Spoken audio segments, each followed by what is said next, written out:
Hello, welcome to On Sabbatical with Dr. Crystal. I'm here today with my friend and colleague, Teresa Durham, who is the host of a YouTube channel called Sabbatical Life. Would you please introduce yourself to our audience? Yes. Hey, Dr. Crystal. Thank you so much for having me. I am Teresa Durham, as you said, Sabbatical Life on YouTube. And I took a sabbatical in 2021 through 2022. And on that sabbatical, I bounced around the planet a little bit. I went to France, several cities in France. I went to Republic of Georgia, Tbilisi, Georgia, Italia, Turkey, Morocco, and Scotland. And now I'm back in the US and I'm happy to share my experience with you all. That is a really exciting list. I was not aware that you had been to several cities in France. We have to definitely talk about that. So this episode was designed, especially those of us that are 50 plus are worried about taking a career break. And I've had so many conversations where we really were transparent about our disillusionment with corporate America, with America and the United States in particular, and how that is part of what's fueling this decision to kind of step off the rat race and step out of the grind and just see what else is out there. And if you can relate to those feelings, I want you to know that you're not alone. In today's chat, Teresa and I are going to talk about what motivated her to decide to take a sabbatical. What were some of the feelings that propelled her towards leaving? What were some of the feelings that maybe made her reluctant to leave? Teresa is also a project management veteran. And so she was able to take a full year off in order to make her sabbatical happen and leave corporate America. And she has recently returned to corporate America. So I'd love for her to get a chance to help us understand, which I try to say all the time, that if you're disillusioned, if you're dreaming of a career pause and you're looking for proof that you can return on your own terms, this episode for you could be your blueprint. As Teresa and I share the strategies that turned a career pause into a career advantage. There's so much personal growth and development that happens when you make a decision like this and you survive making the decision like this. And so often the planning process is what causes people to feel a little bit intimidated. And as a result of that, I have an offer. If you stay tuned to the end of the video, I'm going to tell you about my new service, the Start Smarter Custom Travel Guide, which will save you over 40 hours of research and give you a clear blueprint for your first big international slow travel trip.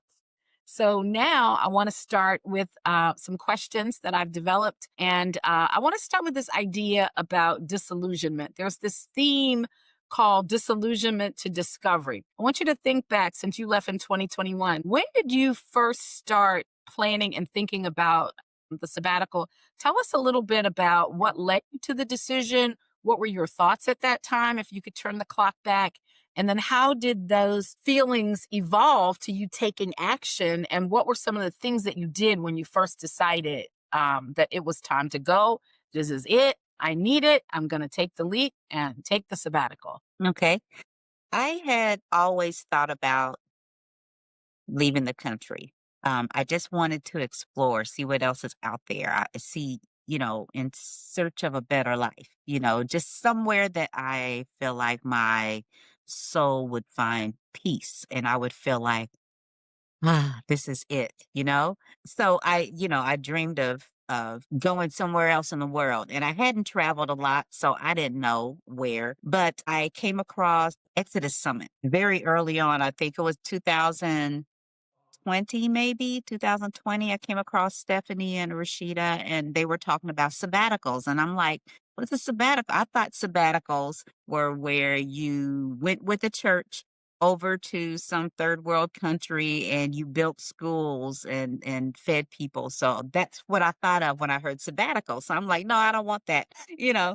So I learned, sabbatical is basically taking a break, taking time off. And I'm like, okay. So I was thinking, yeah, I'd do that one day. And then, my 40s happened and, just life, challenges. I am positive at this point in hindsight, perimenopause was kicked in. So all kinds of things were happening in my life. And I got to the point where I'm just like, I'm tired and I'm barely hanging on. I had lost my mom. I had lost my brother. I Mm. was not happy at work, a lot of things that a lot of us go through. Um, so I'm like, you know what? It's time for me to do something drastic to shake my life up and get me to a better place. So in 2020, I sold my house. I'm like, let me get out from under this big old house. My kids were older. The house was more of a burden that added to everything else that was going on in my life. So I just started looking around, what can I get off of me? I sold my house and moved into a smaller apartment. And when I was in that apartment, I'm like, hey, I I think I could take a sabbatical now because the house was my biggest issue, maintaining that house if I were to go do something. So I started planning to take a sabbatical. It went from a month to 3 months to I can take a whole year. So I planned to take a year sabbatical after I sold my house. So I made it happen. A year later, I was like, I'm gonna quit my job on my birthday, and then a month later, I'm going to be on a plane to France. So I had sold my house and everything. I got my daughter situated. She was in her apartment. I quit my job, so my car, took off on a one-way flight to France. And I'm like, we'll figure out what's what when I get back. And that wasn't me, but I was like, I can make it happen. I'm going to do this. I don't know how long I'm going to live. Why not now? And yeah, I took it off. And I like to say I laid myself off, because corporate America had laid me off a handful of times. I've been laid off like at least 3 times, probably 4, but at least 3 times that I could think of. None of those times not available. I wasn't prepared. I was caught, by surprise. I was out of control. They made the decision, not me. So I'm like, I'm taking my life in my own hands. I'm going to make the decision. I can do this. I prepared and I made the move. That's wonderful. So I did a little binge watching on your channel in Oh, preparation for this interview. And one of the things that I absolutely loved and really resonated with me was you sitting on the floor. I think you said it was your daughter's apartment with luggage everywhere and just talking through about how sometimes even when you know it's the right decision, like you feel a strong pull towards a sabbatical, but when you're actually in the process of doing it, I think one thing that doesn't get talked about enough, and you and I've discussed this, is all of the emotional ups and downs. And some of it, I think, especially when it's happening to those of us that are in their maybe 40s, 50s, and beyond, it could be perimenopause or menopause. But I think that's like the easy, what is that's like the simple explanation, because there are a lot of people who go through it who end up, having an affair. They don't choose a year long to quit their job, celebrate right. year-long international trip. I would dare say the 99 or 98% of the people who have perimenopause are not doing what we did. But I say that because I really there was something about that image of you with all those bags, and I will link that episode to the show notes here so people can see what I'm talking about. But it was such a beautiful moment for me because I think it really encapsulates how I felt or how I feel. Cause my strategy has been a little different. I'm doing a series of sabbatical. I haven't been gone 12 months. I was supposed to be gone 6 months. The first time I came back in 4 months and a week. And this time I'm supposed to be gone 6 months again. So I don't know if I can do it this time, but I've done a series of 3 to 4 month sabbaticals. So this idea that everything in your life that you're going to need in Europe for a year has to go in these bags is one like logistical nightmare. But can you speak a little bit about some of the emotions of like that? And I think it was the night before your flight to France too that you said in the video. So can you talk us through a little bit of like the emotional preparation or what your thoughts are in hindsight about like what you were feeling then, how you did deal with it, and like what you would tell you that night, knowing what you know now? Yeah, to be honest, that night was when I felt the majority of the emotions. Leading up to it, it was just kind of like I'm on a mission. I saw what my goal and everything that I did. If it didn't align with that goal, I wasn't doing it. So I was like super focused. And then that night, the reality hit. I'm like, my house is gone. My car is gone. I quit my job. I'm over 50.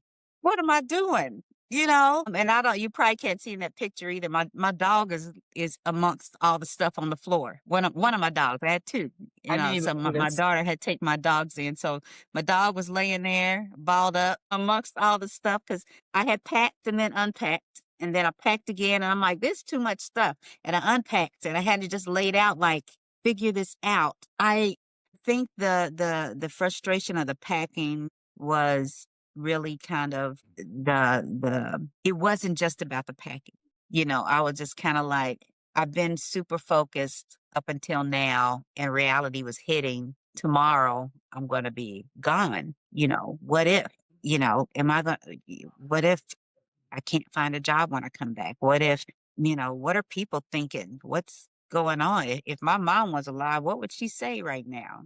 Girl, this ain't what I taught you. I taught you better than that. So what would I tell myself? You're good. That kind of culminates everything that I'd want to say. You're good. You did not make a bad decision. This is a decision that you wanted to make. This is an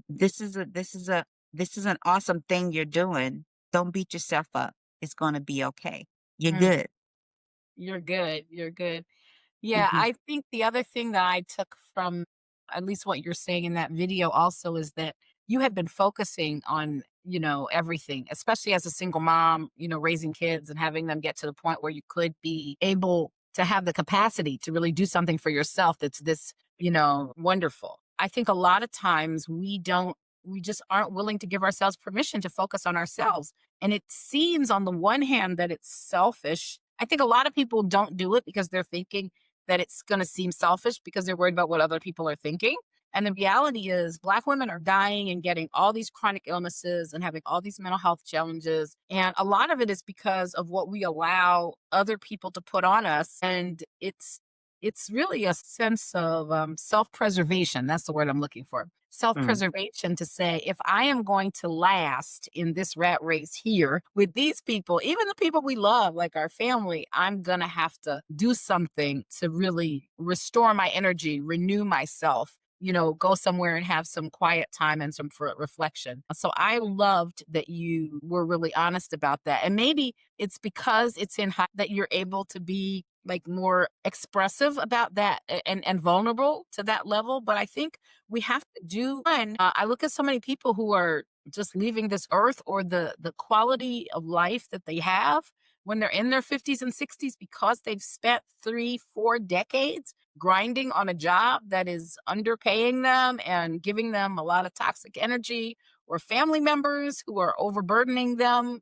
I think we have to do something. It seems drastic, but like drastic times call for drastic measures. And I Yeah, love that you were able to go away for a whole year. I want to also ask you about the planning process. So, one of the barriers, also, besides the emotional preparation, which honestly, I used a therapist. I don't know if you did, but I think I was so afraid to tell people. I literally had decided to do it and had enough money figured out to do it and had not told, well, my kids knew, but I had not told anybody at work and a couple of my close friends. I had not said anything. I literally was terrified of what people were going to say. I knew that at the end of the day, I was going to do it and I was going, but I was like, okay, I'm at the point now where I'm going to buy some tickets. I got to tell. So when people say, hey, can you do such and such? Because I think I left July and I had a party in June. And so I was talking to people about planning for the retirement party, but had not really told them that I was leaving the country. They're like, well, what are you going to be doing? I was just very, very vague. So when it comes time to planning to leave and deciding like that you went to France and whatever cities you visit in France, talk to us a little bit about the logistics of that. You being a project manager, I feel like you've got some tips and some techniques up your sleeve that might be beneficial to the audience. so my planning process. Mhm. And how you told people, and also how, the that Okay, so how I told people, I did a video on my birthday when I quit my job. I did a video of me singing, announcing that it was like happy birthday to me. I'm no longer 53. Quit my job on my birthday. And soon I'm leaving the country. And I posted it on social media. That's how I told them. So I I love that, and you have a beautiful voice too. but yeah, that's how I told him. That's how I told people. So that was a month before I left. So kind of similar Okay. views, but yeah. So yeah, my birthday was October 5th, and then I left so I was on the plane November 7th, I think. Mhm. Uh that's how I told folks. My family, I told my kids that that's what I was going to do because they're like, "What you doing?" Well, Why you selling our and house? it's like stuff's disappearing. What's happening? So, as far as my planning process, throughout, I just planned. I planned on where I was going to go. I planned out how long I was going to stay. I did a lot of research. Watching YouTube channels and people that were actually doing it at the time. Um, and I made my plans. So yeah, I had a list, where I was going to start out in France. I was going to spend my first 90 days in France, going around the southern part of France. And then I was going down to Cape Town, Africa. And then I was going here. And yeah, but I was traveling during the pandemic. Mhm. So yeah, my plan got blown up pretty quickly. But like you said, having a plan is what's important. And this is what I say as a project manager. I teach people it's like you can plan to your heart's content, but something's going to happen. Something's going to happen, and just having that plan prepares you for the things that happen because you plan and then you have contingencies. And then when things do happen, you know how to pivot to deal with the things that happen, even if it's something that you didn't expect. Like Africa says, "Oh, hey everybody, we found a new strain." And then the world says, "Thanks, Africa," and then cuts off all the flights to your country. So you can't get in or out, But yeah, things happen and you have to adjust on the fly. But because you planned, you kind of know what to expect and you know what your options are. You know where you can pivot and what you can do. So Mhm. yeah, hopefully that's So a you went helpful tip. to Morocco? Is that where you had trouble leaving? No, I had trouble getting to. I never got to Cape Town Mm, because they canceled my flight 3 times, mm. going there, So I'm just like, okay, the universe is trying to tell me something. So yeah, I got to Morocco really I'd say on the back end of my sabbatical because a friend said, "Hey, I'm going to Morocco. You want to meet me in Morocco?" I'm like, "Yes, I'll finally get to Africa. I'll meet you there." And I went to Morocco. Nice, nice, nice. My actual sabbatical has been Mhm, 3 years, to be honest, because I haven't worked like in corporate America like I did before I left for mhm. 3 years. When I came back, I didn't go back to work right away. Anyway, as I reflect, yeah, I left in November and I came back the summer of 2022. Oftentimes when people leave, they are just fed up. Now, it's smart if you know you fed up and disillusioned, if you could get yourself out the door before you start looking at people sideways. Because for me, Yeah, it was a close call.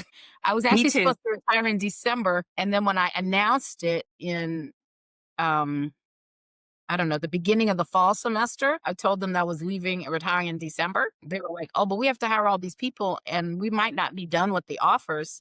So they wanted me to, they like, "Well, will you stay on an extra semester so we don't have to cover your classes for this year? We don't have to find adjuncts to cover them. So it benefits them. But also, we already had 2 openings, and then you'd add mine on top of that. So that would be 3. So there were 3 faculty positions opening, and then I was, a member of the search committee. We didn't have a lot of tenure track faculty to begin with. We were already understaffed. So I say that to say that by the time June 30th rolled around instead of December, whatever it was supposed to be, I was really, really, really, really ready to be gone. And I was living in Atlanta.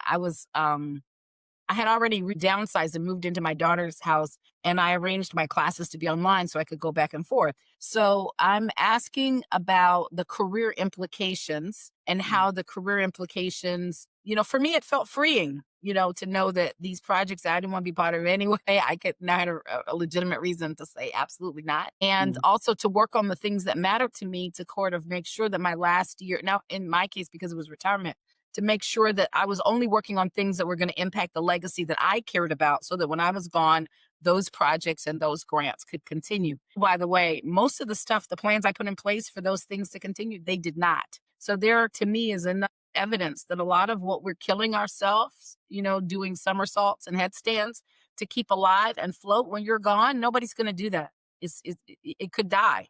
Mhm. A lot to me about, the mental health and blood pressure issues I was going through trying to keep that stuff, walking on what trying to walk on water to keep it afloat. So I'm just wondering if you could share if there were career implications to the decision to go, how you felt about the decision, because I know you opened a business, you started dabbling in some passion projects, I assume for fun, for income, just to explore new avenues. And then you ultimately decided to return to corporate America. And so if you could say a little bit about that experience as well. So when I turned in my notice, it was kind of kicked back to me. Like, why don't you think about it? Why don't you ask them if you could take some time off and come back? And I'm like, what? That threw me off. So I waited a day because I'm just like, what? It was totally unexpected. I didn't expect them to tell me to think about it. I just expected them to be like, okay. So I stepped back and I'm like, should I ask for a year off? Do I want to come back here? Mhm. Really? And honestly, the answer was no. I didn't want to go back there. Even if they were going to give me a year off, I didn't want to. I went ahead and asked if they would. They're like, no, we wouldn't be able to do that. We can give you 30 days. I'm like, thank you. No, thank you. So yeah, I turned in my notice. And then even when I turned in my notice, because I was trying to make it land on my birthday, they're like, but that's not a full 2 weeks. I'm like, it was 2 weeks when I told you, before you told me to First think time. about it. This is my date. And I'm like, there's nothing going on, no reason for me to have to stay these extra couple of days to make it a full 2 weeks. Y'all tripping. So I got to the point where I'm just like, no, this is the day I'm leaving. So my last day was on a Monday, I'm like, I'm just coming in so y'all could, my boss at the time didn't do anything for me. I think she was mad. So there was no going away, whatever. And as long as I had been there and all the things that I did for that company, now she was fairly new. Yeah, I'm not even gonna go there because I'm starting to feel. I can But see it. I can see it bubbling up. you can see it, yeah, yeah. But Deep yeah, no. cleansing breath. To be honest, it hurt my feelings. It hurt my feelings that, all the things that I had done for that company, there was nothing, you know. So I went and sat with the people that I enjoyed during my time there and through the majority of that day. Anyway, that was that. So I did leave. And while I was out, it was definitely a change and some realization to the things that I did to myself while I was at work. My mindset. It was bothering me. Nobody's asking me for anything. No emails, Teresa, this, that, help with this. Where's that? How do this has to be done, deadlines. I kind of didn't know what to do with myself, you know, to be honest. And, people say, oh, it's freeing. I want to be free. And then it's like, okay, I'm free. I don't know what to do with myself. So now what?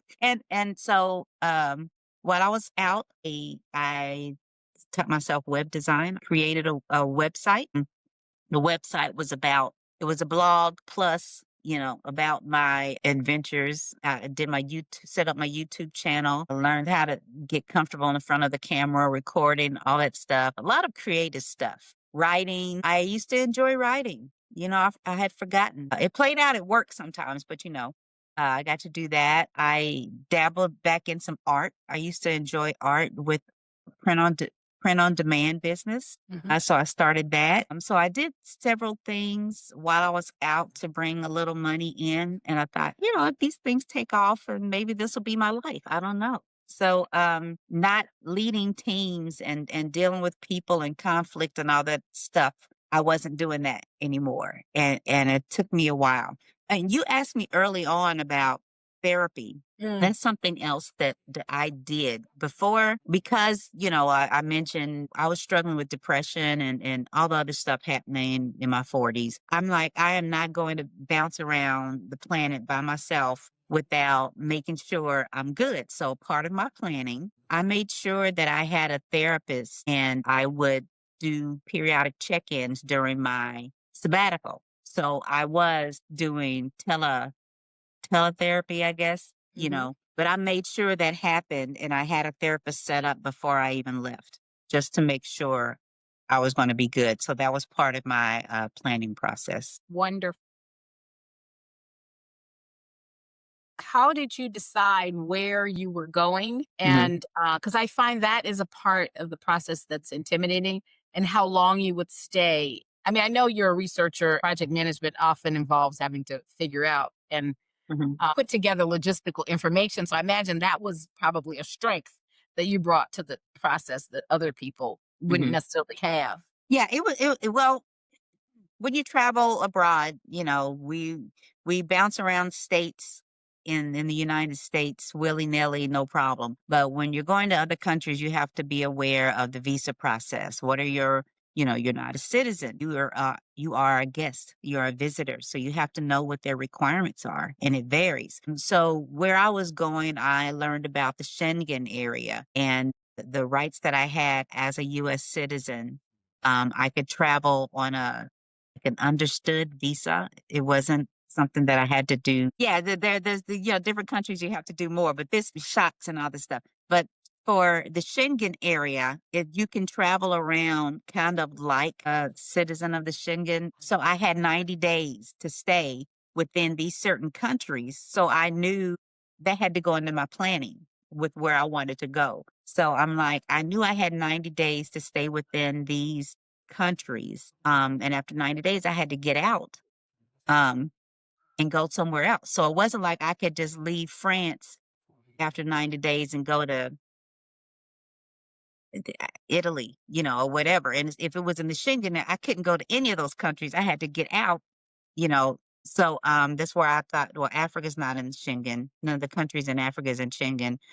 And I couldn't make it to Africa, so I had to pick somewhere else. And I went to that's where I wound up going to the Republic of Georgia. It wasn't in um, Mhm.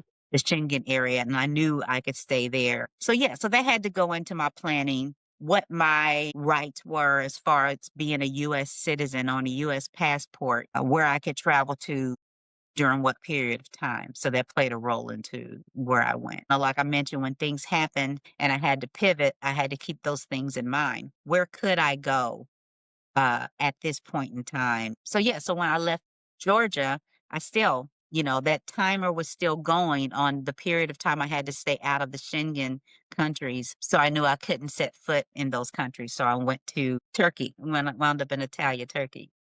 Turkey, Italia. That sounds amazing. I, So I that's loved Antalya. yeah. What was your favorite place of all the places you went? I'd have to say Antalya. I mean, I really, to be honest, all of them brought something different. I really like France as a country. Hmm. Um, but Antalya surprised me because it wasn't originally on my radar. Um, it just came out in the ether, the Exodus ether. When I was, I continued to watch YouTube channels of sisters that were traveling the world and the different places they were going. And at the time, I believe Stephanie Perry had brought up Antalya, wanting to go to Antalya, and we were going to meet there. And I'm like, okay, I'll meet you there. I'm out and about. I'll meet you there. So that's part of the whole freedom thing and being able to say, I have my plan, but I have the freedom to say, oh, okay, I'll go over there. So I planned to go there.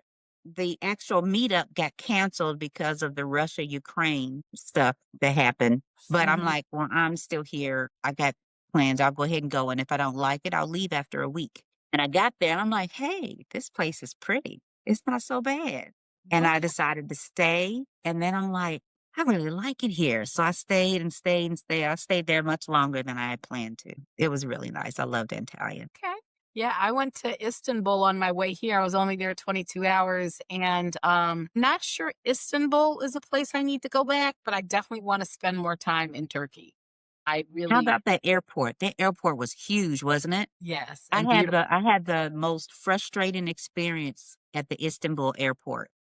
Mm, My I was supposed to, what do you call it? Change planes, mhm, and they sent me to I think the international terminal instead of the domestic, because I mm, flew into Istanbul and then Istanbul to Antalya. And okay. my transfer, they sent me international. And I went and I'm like, I can't find my gate. And and it's so big. It's so big.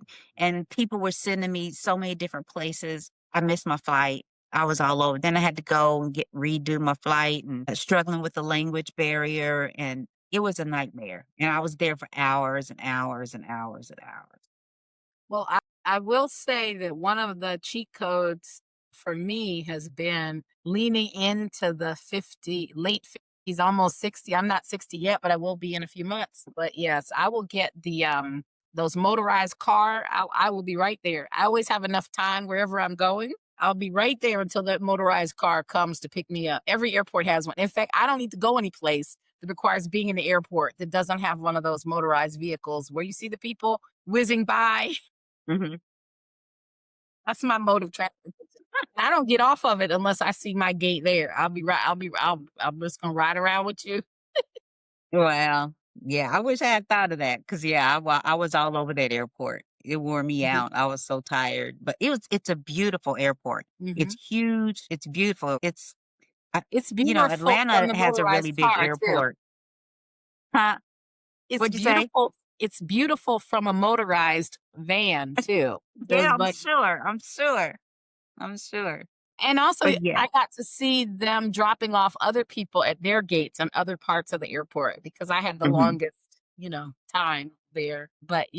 So that's really interesting. So one of the questions before I want to talk about the return, but before Hmm. we go there, which would be our last question, can you talk about any like aha moments or insights or sort of moments of clarity that you had, because one of the reasons why I think this is like a really important, impactful career strategy, I would say that I define my coaching as career reinvention. And you can go back to the same company or the same, in my case, the same university, and totally rearrange what you do and how you do it and who you do it for without upsetting, maybe your pension or your 401k or whatever your other processes you don't want to lose. And I think people often don't realize that. But I think taking time away, even if it's 1 month or 3 months, I know you were gone for a year and I've been gone a total of a year over the course of 18 months. And I feel like I have so much more clarity about what I love and don't love about education and educational institutions, what I would and won't accept in terms of treatments, what I would and wouldn't negotiate for moving forward, going back.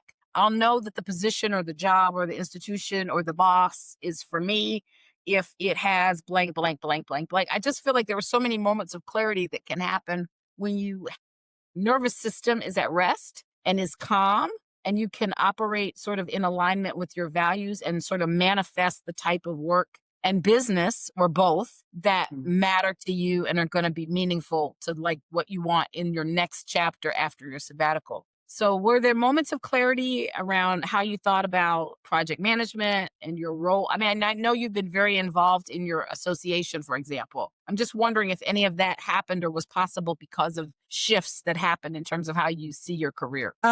Really? As far as being what I do now, what I'll put up with in a work environment that has changed. I was always had a reputation of being the go-to person, dependable. Teresa will do it. Nobody else will do it. Get Teresa. Get Mikey. He remember that commercial. Mikey. Get Mikey. He'll do it. Get Teresa. She'll do it. I thought that's what I was supposed to do. I thought as a good employee, I was supposed to sacrifice time with family, my mental state, everything for the success of the company, the organization, whatever was happening, whatever I was leading up. I sacrificed everything to make sure that would happen. So then I got the reputation that she's dependable, but that just meant more work for Teresa, more, and it took me getting out of that to recognize it because I would look at other people and I could say this, I would judge them, you know. It's like, Teresa, why are you working that hard? I'm like, because this is what I'm supposed to do. It's part of the job. What are you doing? Well, aren't you? Stepping away and getting clarity and understanding that what comes to mind is being a cog in a wheel. I never used to look at myself when I was in corporate America and doing that and being that dedicated employee and stuff. But being out, stepping away from it and recognizing what I was doing and how I was sacrificing myself and my life and my family, it's not worth it. You know, I mentioned before, I've been laid off several times.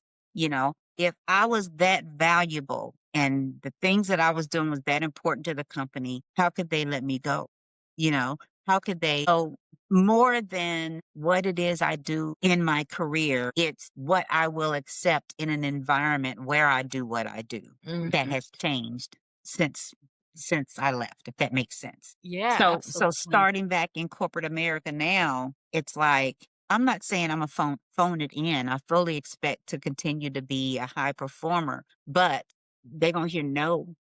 And I'm gonna be more firm in my boundaries as far as my mental health, what I want to do, at this point in my life. So that's something that has definitely changed and been impacted as a result of my sabbatical. I love that. I love that for you and for every woman employee that comes behind you. Because I think the other thing that I'm on my fourth sabbatical, meaning I go back, reset, plan, and leave again. And one of the things I'm realizing as I'm also building a business is that I feel like I want to be an evangelist for the message Hmm. that corporate America, these institutions, or even small businesses, if you work for a family businesses, this day where Black women and women of color are the mule of society is over. I mean, the millennials are already like, get somebody else to Nah, do it. I'm not yeah, get doing that. somebody else. Get somebody else to do it. They're like, Get nah. somebody else to do it. They're like, no. So it's really us Gen Xers who are left in the workforce. We're the only ones feeling guilty about overworking and being on the grind. There are people who have made looking busy and booked and exhausted like a lifestyle that is desirable. And, I'm just not going to compete in that. I'm just not playing that game. I'm not going to put myself out there like that. And I also recognize, and, I'd heard people say this, but it was difficult for me to believe it at first. But when I am well rested and when I have time to think and when I have had time to reflect, when I show up at whatever it is, the meeting, the conference, the project, whatever it is that I'm doing, I am so much more impactful and thorough and intentional that everybody wins. It's not a flex to show up exhausted, haven't slept, haven't fully prepared. It's not a flex. Yeah, I used to say, I've said, I've had to tell people since I've been back, bragging about being burnt out, that's not a flex. That's not something you even want to aspire to. Mhm. That's not cute. I Yes. So mean, I real I am burnout. taking It's just not. yeah. So why do it? Yes, I have become the evangelist. I am taking that on, kind of like when you say a racist comment in front of me. That's the way I was before. When you say something that's sort of questionable, not just about my group, but any group, people are like, oh, well, she's here. So literally they would see if I was in the meeting before they'd be like, Uh, what we're not going to do is glamorize people being exhaustion and leaving and dying and getting cancer for the third, fourth time because they don't know how to say no here at work. We're not doing that. Not people on my right. team, people working alongside of me, and even people like ahead of me. I just feel so convicted. There's just no going back for me to that lifestyle. That being said, our channels are similar in that I think a certain mature, sophisticated traveler who's out there trying to figure out how to get back in these international streets, who's listening to this, what advice would you give to that woman today, giving everything that you've learned? And congratulations on you finding a role that you like and that is going to respect you. And I'm wishing you all the best in your remaining years in corporate America, year or years, whatever it is, or months. I'm projecting, not you, me. I'm projecting. Because if it was me, I'd be like, I got 6 months probably. We gonna see. We gonna see. It's fresh. We gonna see. Yeah. So you can go back. You can go back wiser, stronger, more intentional, more reflective. It can be a full circle. So what advice would you give to that person who's just, afraid to book the flight, afraid to make the announcement? What advice would you give to that sister today? A couple of things. Number one, I'd say yes, coming back, it can be challenging, but I mean, life is about overcoming challenges, and it makes us who we are. And then you have a story to tell. I'm sitting here Mhm. telling my story, right? We're telling stories from these challenges that we've come out of. So you're not going to go through life without a challenge. So just get that out of the way. And things happen, but we are resilient. We are resilient people and we come through it. Think of Mhm. all the things, anyone that's hesitating, think of the things that you've come through to this point in your life. Yes, leading up to it, you don't know. None of us know the future, but there's a strength in being able to say, I'm making this decision for myself. I'm going to do this. And then whatever comes, I'm going to deal with it just like I dealt with everything else in my life. At the end of it, I'm going to have this glorious story to tell. I'm going to have this amazing experience that's going to forever. Who knows how it's going to change me? And I guarantee it's going to change you somehow. It just does travel if you let it. If Say you that. let it. If Yeah. you let it. If you let it. So do it. It's okay to be afraid. It makes sense. I think if you're not afraid, something you're delusional. It's scary, but do it. Do it afraid. We like to say all the time, yeah, okay, be afraid, acknowledge that fear, but do it anyway. Prepare yourself and go do it. Yeah, I don't know. Do it. That's beautiful. Yeah, well, it has been my pleasure having you. I have the feeling that this is the first of many conversations about the emotional challenges of the sabbatical lifestyle. And I know we didn't get into everything, but we did get a chance to touch on some big boulders. And I hope that you will give me the opportunity to interview you again about some more, and also the whole process about getting ready to come back and coming back and what that's like. I definitely want to do more content on that because I feel like there's a big audience of people. We're riding a wave, as people are calling the next great migration, leaving the Mhm. United States. Every place that I've been, I don't know if this is something you did. I've gone to expat community events, and there's literally 100 people in the room, and the mailing list has thousands of people on it. Of people Mhm. who've come back and forth or planning to come for the first time or have been coming back and forth for years. So I'm just excited to create content that I think will speak to some of these issues that people are struggling with or feeling alone or isolated, like they're the only one that's got guilt because they sold their families. I mean, I didn't sell my families, I didn't sell my kids' home, but the apartment that they used to love to crash in and take for granted that they would always have does not exist. Yeah. So I think those kinds of issues. And then there's also, I think, emotional issues and hot topics on the other side about every time I get ready to come back to the US, literally my body sort of binds itself up and does not function properly. Mhm. And it goes on for weeks after I get back. Getting ready to come back, like a week going into the flight back to the US. And it's happened the first time I thought it was a coincidence. The second time, again, I thought it was a coincidence. But when it happened this third time, I was like, oh, there's something going on with me about going back to the US. So I think there's a lot of opportunity to create content about that that's not just my experience as well. Mhm. But I want to thank you guys for watching this far in the video. And I want to end the video sharing my offer. And the name of the product is Start Smarter Travel Guide. It's actually a custom travel guide.